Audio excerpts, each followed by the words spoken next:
안녕하세요. 앤디북입니다. 오늘 제가 읽을 책은 이어령의 가위바위보, 홍긴이는 허숙님, 출판사는 마로니에 북스입니다. 시작하겠습니다. 먼저 4페이지 한국어판에 붙이는 글을 읽어보겠습니다. 일본에서 가위바위보의 학술명은 건이라고 한다. 일본에서도 가위바위보를 본격적인 학술 논문으로 쓴 글이 딱 하나 있는데 그 제목이 건의 문화사이다. 우리의 주먹건자를 쓸 경우 베개 하나라도 그게 가위바위보의 주먹을 뜻하는 건인 줄 누가 알겠는가. 일본에서 건이라고 할 때 그 뜻은 가위바위보를 뜻하는 게 아니라 수건, 중건, 복건 등 손으로 하는 여러 가지 종류의 게임을 통틀어 일컫는 말이다. 가위바위보는 에도 시대 이후에 생긴 것으로 가장 최근에 유행한 놀이다. 심지어 삼국건이라는 것도 있는데 이건 한중일의 건투시합이 아니라 일본의 신도, 중국의 유교, 인도의 불교가 각기 가위바위보처럼 물고 물리는 손놀이 게임이다.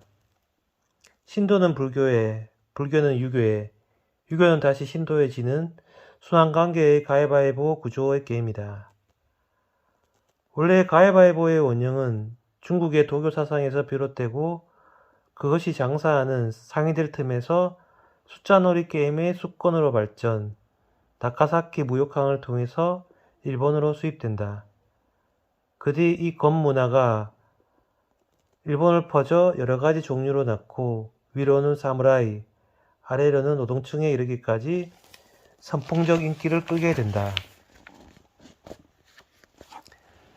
책을 읽어보면 알겠지만 또다시 아시아가 중국 또는 일본이 패권을 다투는 각축장이 되고 있는 오늘의 동아시아 상황 때문이다. 동그랗게 순환하는 가위바위보의 관계가 대륙, 해양 사이에 낀 반도의 절묘한 새 문화가 상생순환해 한 주기는 관계가 새 문명을 열게 된다. 2015년 7월. 다음은 서문입니다. 이 책은 공작의 이야기다. 공작이 밀교의 명왕으로 숭배된 것은 아름다운 날개 때문이 아니다. 독사에게 물려도 그 독을 해독하는 정화 능력이 있다고 여겨졌기 때문이다. 분명 우리가 살아온 근대 산업 문명은 이불을 유혹한 독사에 비유될 수 있다. 하지만 독은 어디까지나 실체가 아닌 상대적인 관계 속에 있는 것이다. 관계에 따라 독이 되기도 하고 약이 되기도 한다. 일본인은 가느다란 석잠누에의 명지실로 샤미센을 만들어 연주했지만 서양인은 그것을 채로 만들어 정도 높은 화약을 만들었다. 또 같은 화약 기술이라 할지라도 축제의 불꽃놀이가 되기도 하고 전쟁의 폭탄이 되기도 한다. 무언가를 결정할 때 서양 아이들은 동전을 던지지만 아시아 아이들은 가위바위보를 한다. 앞이냐 뒤냐 그 단면만으로 결정하는 동전은 실체이며 독백이다. 하지만 성대의 손과 만났을 때 의미가 생기는 가위바위보는 관계이며 대화이다. 상호오존하는 네트워크 시대에는 가위바위보가 공작처럼 문명의 독을 정화하고 아름다운 꼬리를 펼친다. 이 책은 아시아 삼국의 이야기다. 부드러운 보가 딱딱한 바위를 이기는 가위바위보의 덕이 동아시아의 평화의 엔진이었다. 하지만 가위바위보는 바위와 보만으로는 성립될 수 없다. 대륙인 중국과 섬나라인 일본 사이에 한반도라는 가위가 존재함으로써 비로소 끊임없이 경쟁하면서도 절대 승자 없는 아시아의 다이내믹한 둥근혼이 만들어진다. 유럽 제국의 국기는 프랑스의 삼색기처럼 모두 선조형으로 되어 있다. 미국의 성조기에는 13개의 직선, 스트라이프가 있다. 그에 비해 동아시아의 삼국의 국기는 청천백일기를 포함해 모두 원형이다. 단순히 우연이라고 생각되지 않는다. 아시아는 똑바로 읽어도 거꾸로 읽어도 아시아이다.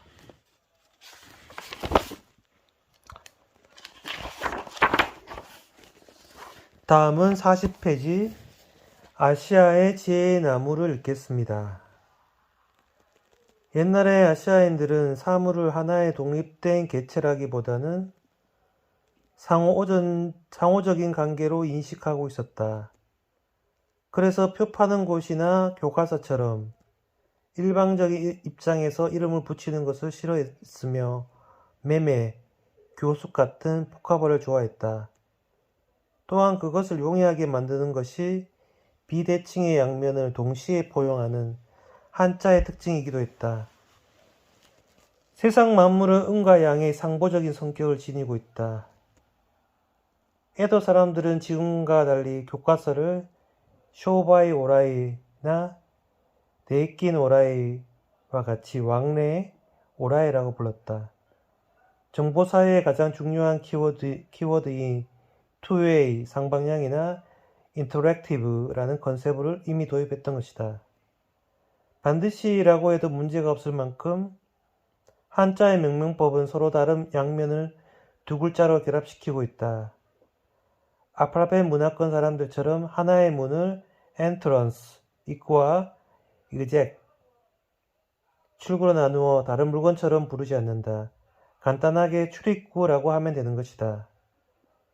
세계의 세는 30년이라는 세대를 나타내는 시간의 의미이고 개는 경계를 나타내는 공간의 개념이다.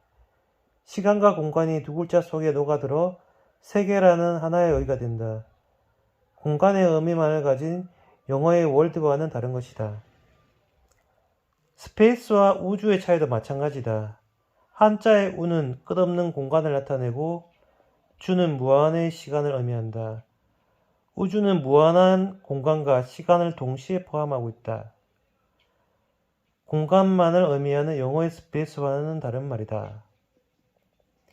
게테가 서동 시집에서 동양의 지혜를 나타내는 나무라고 찬미했던 은행나무 잎처럼 둘이면서 동시에 하나이기도 한 것이 바로 음양의 세계이며 오형의 현상이다. 고정된 개체가 아니다. 서로의 관계에 의해 모든 것이 살아있는 몸처럼 요동치고 있는 역동적인 세계이다. 다음은 59페이지 문자 게이샤는 가위바위보를 논하지 않는다. 요즘 말로 하면 가위바위보는 하드웨어도 아니고 소프트웨어도 아니다. 다만 상대가 없으면 불가능하므로 가위바위보에 필요한 것이 있다면 휴먼웨어라 할 수 있을 것이다. 그러니까 가위바위보는 인간의 신체 기관인 손의 움직임 그 자체에서 생겨난 문화이다. 중략. 인터넷으로 눈을 돌리면 풍경이 달라진다. 가위바위보 프로그램을 만드는 경기를 개최하거나 가위바위보의 3자 견제 룰을 도입해 펀치, 킥, 던지기 등의 기본 기술을 사용하는 온라인 격투 게임을 만들어 즐기고 있다.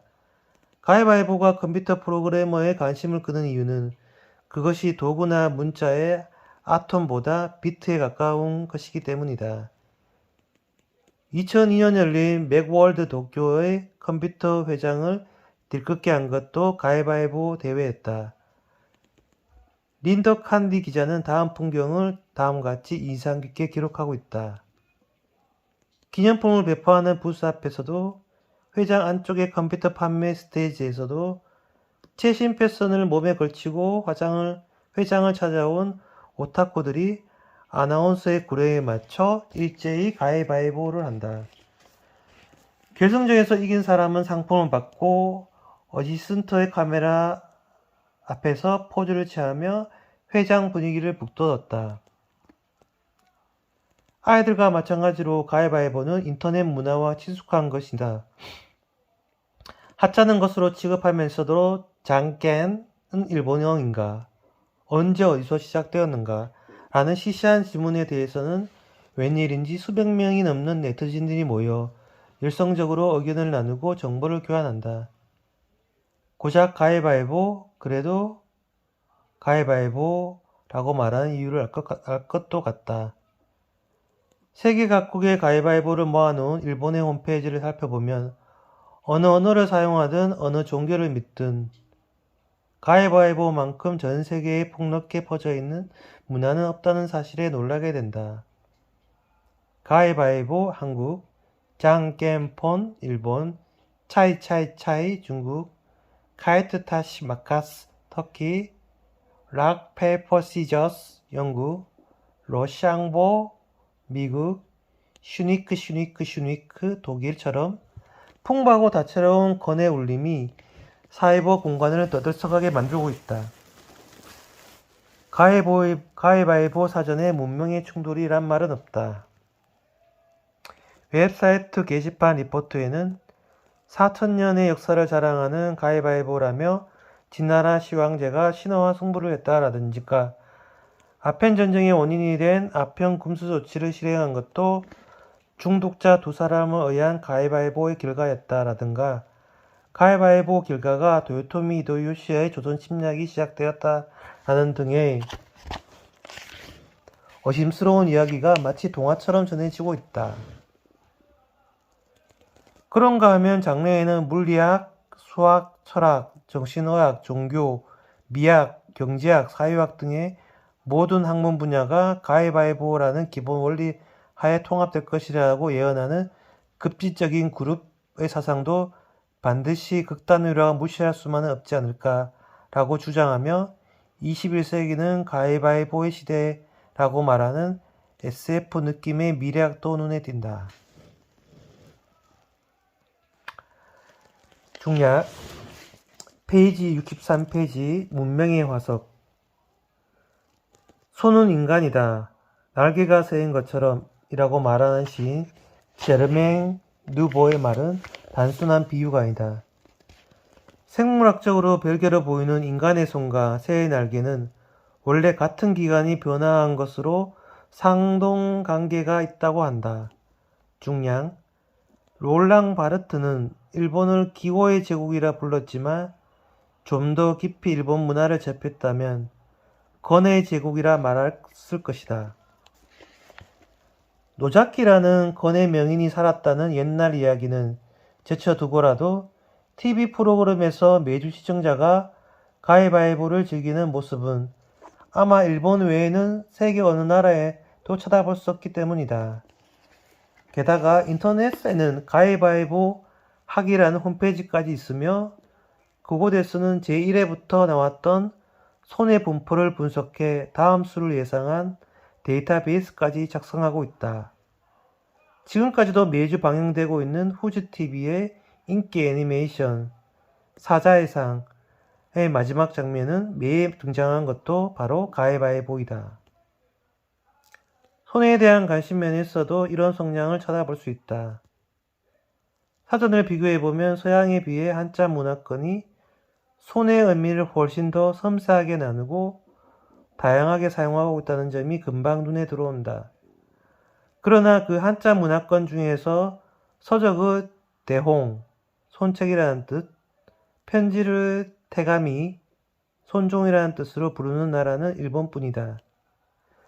중국으로 유학을 갔던 일본 학생이 다시 귀국하면서 현지에서 사귄 애인에게 태가미 보낼게 라고 했다가 오해를 받아 헤어졌다는 이야기가 잘 알려져 있다. 중국에서 수지는 글자 그대로 화장지를 의미하기 때문이다. 졸저 축소 지향의 일본인에서도 지적했던 것처럼 손은 일본 문화의 특성을 풀어내는 키워드 중의 하나이다. 비단 오니기리, 주먹밥만에 해당되는 이야기는 아니다. 일본인은 남을 구슬려 무언가가 자기 뜻대로 되도록 하는 것을 테노우찌니 마루메 코무, 손 안에 말아 넣는다는 뜻으로 표현한다.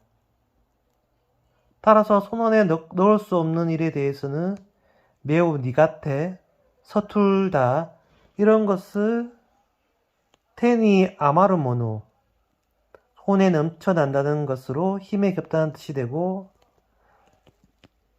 테니 오에나이 모노, 손에 들어오지 않는 것으로 감당이 안 된다는 뜻이 된다. 그래서 제 등은 대조친, 손에 드는 초롱, 우산은 데카사, 손우산, 냄비는 테도리나베, 손잡이 달린 냄비, 데자이쿠, 손세공, 데마와리, 휴대, 데끼와 모노, 솜씨가 더해진 물건이 된다. 물건뿐만 아니다. 화자라는 의미의 하나시테, 청자라는 의미의 키키테와 같이 당연히 입과 귀를 사용할 때도 무슨 이유에서인지 사람을 대표하는 것이 바로 손이다. 절대로 손을 쓰면 안 되는 축구 경기에서도 그 플레이어를 선수라고 부르는 것도 마찬가지이다. 아리스토텔레스는 영혼은 손이라고 말했고 임마누엘 칸트는 손을 밖으로 노출된 뇌라고 말했다. 일본인이라면 위대한 철학자가 아니더라도 누구나 이 정도는 알고 있다. 모모를 익힌다는 뜻으로 테오보에, 손떼중이라는 뜻으로 테고코로, 마음씨가 나쁜 사람은 테가 와루이, 손이 나쁘다는 뜻을 표현할 정도로이니 오히려 일본인에게 있어 손은 밖으로 노출된 심장이기도 하다. 그래서 데카켄, 손떼중을 잘 모르는 외국인은 테오키루, 관계를 끊는다는 뜻, 테오야쿠, 애를 먹는다는 뜻, 또는 소노테오 코아누, 지역하면 그 손은 먹지 않는다는 말로 그런 수는 통하지 않는다는 뜻. 역시 가위바위보는 손은 일본에서라는 생각을 하다 보니 일본인이 좋아하는 19절 중에서 아주 유명한 손이 있다는 사실이 떠오른다. 마지막입니다. 이시카와 다쿠보코의 두 가지 손. 일을 해도 여전히 나의 생활은 옹색하구나. 물끄러미 손만 바라보네. 메이지 43년 이시카와 다쿠보쿠가 도쿄 아사히 신문에 발표한 유명한 시다. 이 시는 다쿠보쿠가 신문 교정 담당자로 야근까지 하며 열심히 일했지만 삶은 여전히 고달프고 아무리 일을 해도 도시 생활은 편안해지지 않는다는 것에 대한 한탄을 노래하고 있다고 해석했다. 아시아인이여 엘리베이터에서 내려라. 가해와 바위와 보자기 중에서 누구도 피라미드의 정점에 오르지 못한다. 동시에 누구도 맨 밑에 깔리지 않는다. 경쟁은 있으나 절대 승자도 패자도 없다. 상대적인 대전에 따라 A는 B를 이기고 B는 C를 이기고 C는 또 A를 이기는 끝없는 승패의 순환이다. 점점 어두워지면 밝아지는 하루, 점점 추워지면 따뜻해지는 사계절의 순환처럼 3자 견제, 4자 견제의 질서는 직선적인 인과율로는 설명할 수 없다. 명암과 한난의 바이오 리듬으로 움직이고 있는 세계에서는 확률과 정보에 의지할 수밖에 없다. 그리고 점쟁이처럼 가공의 시뮬레이션으로 시나리오를 써야 하는 상상력과 직관력이 무게를 갖는다. 가위바위보를 하는 사람은 더 이상 동전 던지기 할 때의 개인이 아니다. 상대가 무엇을 낼지 슈퍼컴퓨터로는 예측할 수 없는 무작위의 승부지만 결코 상대를 묵인하지 않는다. 그리고 자신을 우연과 부조리의 어둠 속으로 내던지지 않는다. 가위바위보 중에 무엇을 낼지 상대방의 입장을 서서 생각하고 선택한다. 서로 상대의 표를 찌르며 손을 내민다. 같은 것만 내면 반드시 진다. 섞어내기와 다양성이 승리한다. 순간의 만남에 의해 불꽃이 튀는 삶이다. 서로에게 주먹을 휘두르는 격렬한 싸움처럼 보이지만 승부를 경쟁하며 즐겁게 할 수 있는 놀이다. 아이는 어른의 부모라고 했던 시인의 역설은 무지개만의 이야기 아니다. 공장에서, 전쟁터에서, 시장에서 들려오는 땀투성이, 피투성의 외침이 아니다. T.S. 엘리엇의 트릭을 빌려 말하자면 기억 속의 희미한 발소리다. 한 번도 간 적 없는 길, 한 번도 열어본 적이 없는 문을 향해 다가가는 발소리가 들린다. 하나가 된 반도가 보이고 아시아가 보이고 세계가 보일지도 모른다. 감사합니다.